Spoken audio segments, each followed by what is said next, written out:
Modus Sujadi, ngaku jual daging kambing, ternyata daging kucing. Dijual Rp100.000.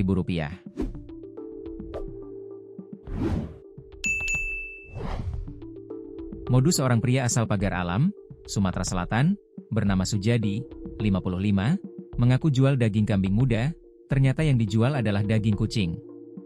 Bahkan, Sujadi membanderol daging kucing yang disebutnya daging kambing muda itu seharga Rp100.000 per kilogram.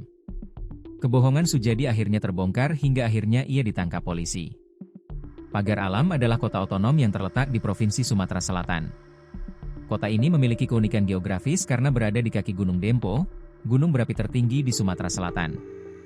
Dijuluki Kota Seribu Tangga, Pagar Alam memiliki kontur perbukitan yang curam, sehingga banyak jalan yang menanjak dan menurun, seolah-olah membentuk seperti ribuan anak tangga.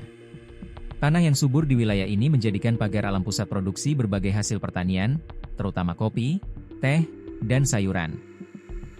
Di sisi lain, berkat udaranya yang sejuk dan pemandangannya yang indah, Pagar Alam menjadi tujuan wisata populer.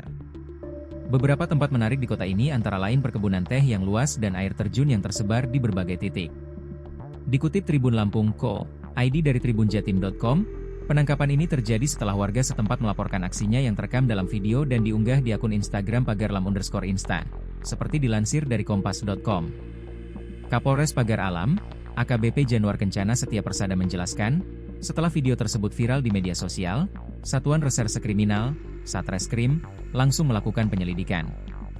Sujadi ditangkap ketika sedang menginap di satu losmen pada Rabu, 4 September 2025. Dari hasil pemeriksaan, tersangka mengakui telah menjagal sebanyak 100 ekor kucing yang kemudian dijual kepada warga seharga Rp100.000 per kilogram, ungkap Januar. Januar menjelaskan lebih lanjut, bahwa warga tidak menyadari bahwa daging yang dijual oleh Sujadi sebenarnya adalah daging kucing, karena pelaku menyebutnya sebagai daging kambing muda. Tersangka mengaku mendapatkan kucing tersebut di jalanan dan menjagalnya, ujarnya. Dari penangkapan tersebut, polisi berhasil mengamankan barang bukti berupa seekor kucing jenis Anggora yang masih hidup dan 2 pisau yang rencananya akan digunakan untuk menjagal. Pengakuan tersangka menyatakan bahwa ia menjagal atau memotong sendiri kucing yang didapatkan di jalanan tersebut, jelas Kapolres. Atas perbuatannya, Sujadi dijerat dengan Undang-Undang Darurat Nomor 12 Tahun 1951 tentang senjata tajam dan Pasal 302 Ayat 2 KUHP tentang penganiayaan hewan, dengan ancaman hukuman penjara selama 7 tahun.